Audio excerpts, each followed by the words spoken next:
In the air to right, and he did it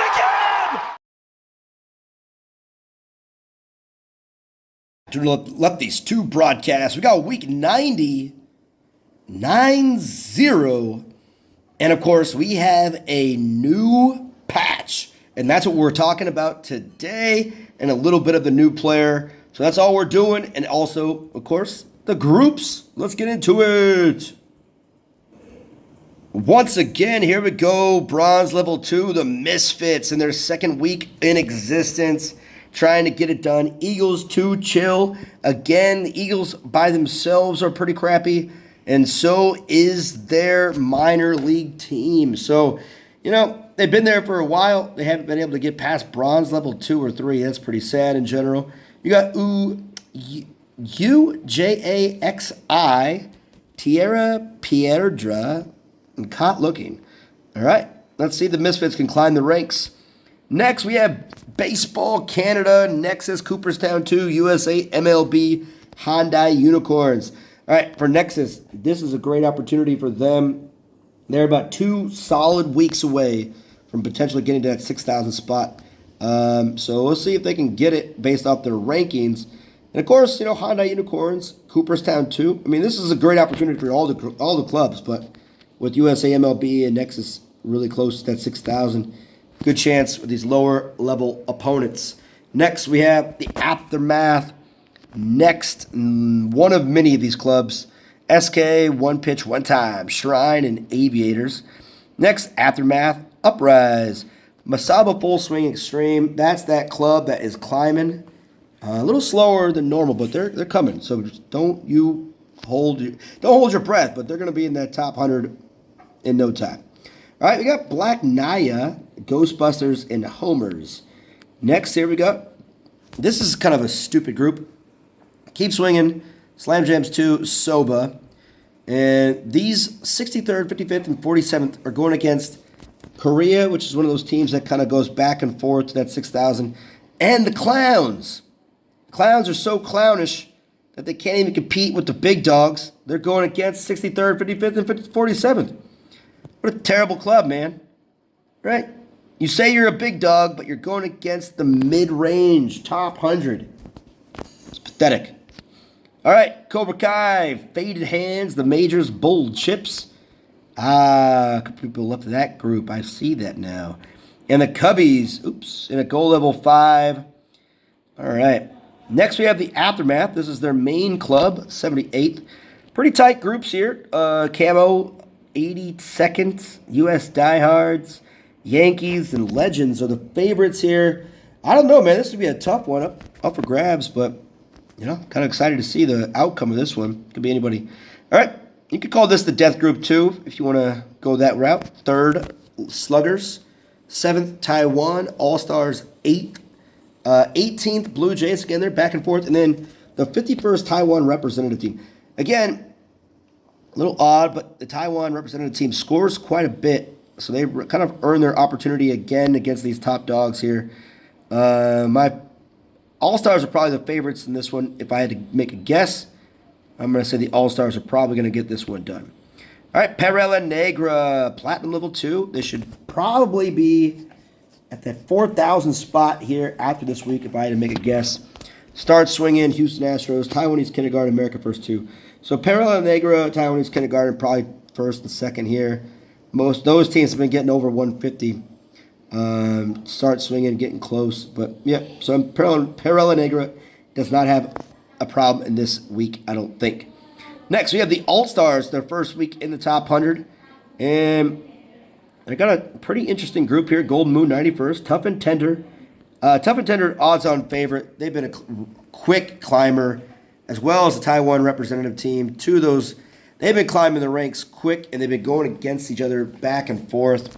Those are the two favorites in the group. And Tough and Tender, man, and the Taiwan representative team here. They're going to be in that top 50 pretty soon, if I had to make a guess. Next, them Buckeyes at 334th. They're going to go against Team Shinbashi, Swingers, Mara FC, and Naboan, Taiwan. All right. Moderated bunts, interesting group here. Again, weird spread. 32nd, Baseball Bros at 30. American randomly at 59. And then your Veterans, which is a low-scoring top 10 team at 6th place, and the Blue Jays. This is going to be a struggle for any team to get over 150 in this group. I don't think it's going to happen. If I say it's going to happen, I would say the Blue Jays, but 140s, 145 is your high in this group. Here we go. Let these two chill. They got beat down last week. Tough 4th place finish. The first time at 6,000, and it's not going to get any easier at all. Metropolitans are the underdogs, obviously, here. But your Mets, 7-line, Army, Korea, Wild Ball League, 3 of those teams, again, 2 of those teams currently at 6,000. But again, this is one of those groups that getting to 150 is going to win it. So high 140s is going to get first and second here, in my opinion. We'll see. All right, let these two chill. Group of death. Group of death, Taiwan, 2nd place. Of course, let these two. Padres, 4th. Korea, Little Korea, right? And Snow Poetry and Cats, 22nd, which is a team that's typically in that top 5 spot, usually anyways. So these are your top 5 highest scoring teams week in and week out in the top 100. There are some teams coming for them, but they're climbing still. So that is it. Actually, nope, scratch it. Left these two starter. Again, another opportunity. They're in gold 5. They're about a good... They got to get first place, but it's going to be tough. First place would against Full Send LLC, one of their rivals. This Chinese team right here, tough. Bronx Bombers has some solid players. Los Padas, never heard of them. But hey, go level 5, man. It's a good chance to get to that platinum spot with a big win right here. So let's go check out this update and patch. Check out give me my thoughts, my 2 cents.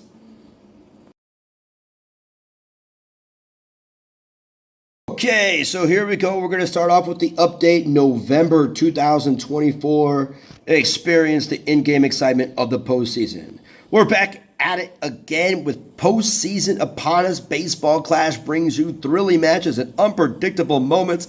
We're ready to fuel your passion for baseball with exciting new content. All right, we got a new player. There she is, Rhea's sister. So World Class League here. The World Class League is a challenge for the top players in Baseball Clash, available to those with 6,000 trophies and above. Compete fiercely throughout the season to earn special awards for the top 1,000 rankings. So my thought, I'm not exactly sure yet, but when the new season starts, you might have to be at 6,000 already, right? Ready to go. So we'll kind of break down what you need in order to maybe get into this. And again, this is just a prediction, not 100%, but you might need, when the season starts, to be at 6,000 at the start of it all. So, again, the top 1,000 players in the league are about 6,000. The rest are not. So there's not that many people that are roaming around compared to the mass amount of accounts there are. So we'll figure out what it is. But again, you get a little Hall of Fame action, right? So you'll see some top players be inducted to the Hall of Fame will have access to their exclusive stadium. In addition, you'll earn special ranking badge. So that's going to be cool. So you'll know who the top people are in this game based off of that. Let's all strive to become world class. Okay. New season turkey run, cranberries. All right. Celebration of November Thanksgiving will present turkey run season. Barbara's furious about her stolen turkey. Don't miss out on the limited cranberries uniform. Hip Hop Willie emoji. Might be a little racist. We don't know. Available only to the turkey run season. New character Ren. Join the major leagues with the sharp-eyed epic outfielder Ren. She is the mysterious sister of Ray and is said to share her sister's special vision. Ren's unique ocular ability activates in 2 strikes moment. So when there's 2 strikes, you can have that kind of slow motion, somehow slowing time down in fastball. So Ray is random. Ren is at 2 strikes. So that's going to be a little bit different, but kind of the same. But we'll see. Full count coming back. And again, if you guys, little foreshadowing of the patch, someone's power is going to be a little bit boosted on that. So we'll see how it happens here. A unique match starts. We already got that. We know what it is. Bases of Brave player event starting with Dexter. So we're doing another looks like Veterans Day uniform kind of thing. So if you want to get Dexter leveled up, this is an opportunity to do so. And let's go check out the patch, right? That's what we're here for. So this is what's going to make people go crazy. And that's the good. The negative emotion is what you want in this game. In patch 1.8, we focused on highly defensive infielders making balance adjustments related to speed. Previous infielders with very low defensive stats rarely made errors, but now the distinction between power-hitting infielders and defensive infielders will be more noticeable. So this is going to affect power lineups, which is going to mess my lineup up a little bit, just a little bit. So it's going to be a big thing, right? So a lot of top players in the game play power lineups. So you're thinking like Gibson, Wilson, Kevin, and Andre all in the infield, or even Durant. They're all power hitters. But it's going to be a little bit different. So additionally, we've adjusted skills, balance of infield characters, and fixed issues with stats above 250. We're not applying correctly. So nerf players, we got 3 nerf players, and we got some buff players. So let's check it out. E.G. Wilson and Gina. So infield changes. Difference first is the defensive stats among infielders will increase. So that's a good thing. Your defensive lineups are going to be actually matter, which is important, right? You don't want to have like the idea people get mad at these things. Oh, I got this guy leveled up or this girl leveled up, whatever. That's how it happens, man. The game changes. Quit. Just quit. Every time a patch comes out, like when they nerfed Wade, guess what? I still use Wade. A lot of it's not that noticeable if you're good. So when infielders catch low fastballs, the error difference based on their defense stats skills will become more pronounced. So this already happens when people hit manual and they hit a hard fastball, right? Like, ground ball. A lot of times it's an error already. Now it's going to be even more. So this little slow dribbler is probably not going to be a big deal, but the hard hits, right? Learn to hit manual. So players with high batting but low defense abilities will find it harder to field. So again, your Kevin's, Wilson has a pretty decent fielding actually. His throwing is not as great. So pay attention, right? The difference in defensive movement among infielders will increase too. So that's good. The faster defensive players are going to be better. So your buddy Tom, even slower. There's already movement speed difference based on defensive ability. The gap is now even larger, which I think is a good thing. You want to have faster players move more quickly. A lot of times it's not a big difference, and this is important that it now is. So new animations are added, so it's going to be a little jump step. That's waste of time, I think. Okay, but hopefully they take away the one where they dive in front of the ball in the infield. So new defensive moves have been introduced based on defense situations, creating more diverse and realistic experience. Bending the balls, reception, and direction. Okay, we'll see how that works. We'll find out. Change related to velocity. Oh, this is great. So pitching velocity adjustment. The overall speed of the pitching balls has been slightly reduced. So for all you little bitches that cry about fastballs, you should hit them better now. Right? Stop bitching. It's going to be a little bit better. All right. Overall stat balance adjustment to align with changes in velocity have been made. Speed-related factors such as throwing speed and base running ability. So additionally, an issue with some stats we're not applying. Okay, same thing. So let's check out the players. E.G. throwing ability was overly powerful. So it's been slightly nerfed. The effective speed has been reduced by 15%. That seems to be quite a bit, but I don't think it's going to be that much of a difference, overall. But I think the thing is when we start testing it out, it's going to be on like bunts. Can you beat out a bunt when E.G.'s at third, right? That will be an interesting ability to speed runners, especially like, your Smiths and, that run faster to first, and Terry if they bunt. So we'll find out. Martina. While power increases by 10% with each foul ball, hitting foul ball is proven to be more difficult and developed developed. Yeah, so hitting a foul ball is not that easy, really. You're trying to do it on purpose. It's actually really difficult. To encourage more use for power increase. So, okay, they've made it 8% better when she gets, that's pretty good. So her power is going to shoot up even more when you get like 1 or 2 foul balls. So we'll test it out when that comes as well. Wilson, with the skill adjustment. So you look at Wilson, already pretty good fielding in general. So this is why they had to reduce his ability. 5% is not that much, right? They tweaked it. So Wilson's skill activation home run rating was statistically too high. So when that fastball came, again, other pitches, it's the same. But when you throw the fastball and he sees it, It's not reduced that much. 5% is not that much. The dude still has 200 power, 200 contact. He's still going to hit bombs. Stop using auto bat. All right, Gina. This one's a little bit difficult for a lot of people. When Gina excels in batting, her infield defense is overly strong, right? So she was really fast, not a good thrower.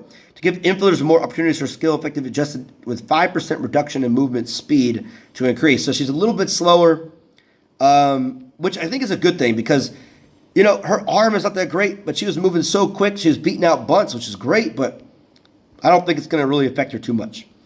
My guy, Jack. This is fantastic for me. A good boost for me.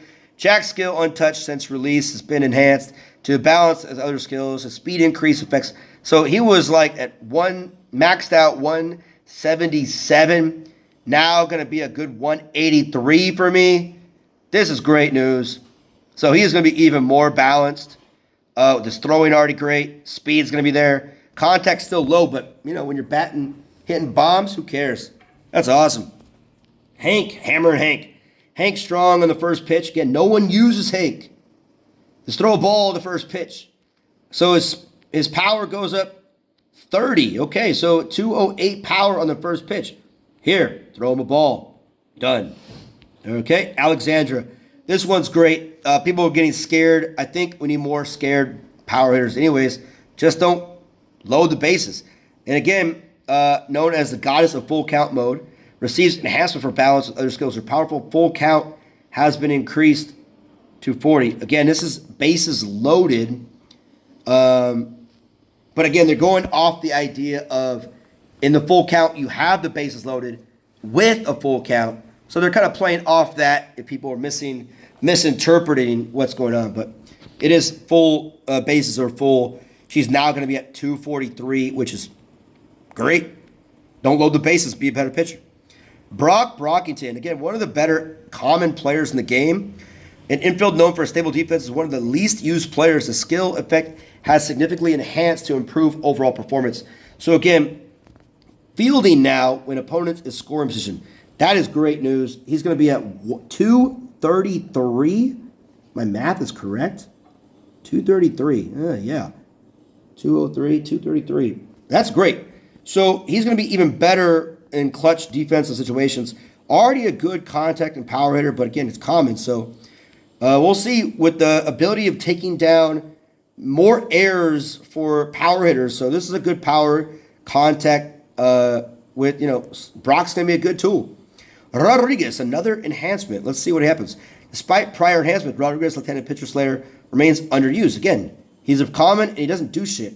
Given the challenge of facing left-handed pitchers, the effect upon the activation is further increased. Now 38, so a second boost for him. And still no one's going to use him, okay? So power is now at 200 against lefties, which makes him, against lefties, one of the most well-rounded players in the game. So hopefully that can increase his power. Against righties, the dude is terrible. So, but still, good throw, good. So he's going to increase. Again, they're trying to get the, good fielders and give them some boost for hitting. So, not bad. Terry, strong bunts has declined use to encourage more opportunities and skills effect. So there we go. That's good. The sprint increase effect during the bunts is raised to 20. So we're going to test him out as well. Like to see that. So now when you bunt with him, 223, kind of like Smith, going quick to the first base on that run. All right. So guys, share your thoughts, right? Facebook, Instagram, the devs see it. All right. What do you guys think? Again, a lot of negativity so far. Again, this is what happens, man. Negative emotions good for a game. Calling the company, oh, you guys messed the game up. Get better. There's 90 players in the game. Use a different lineup, right? Simple as that. Anyways, what do you guys think? Let me know in the comments. Thank you for watching another Lefties 2 broadcast. See you next time.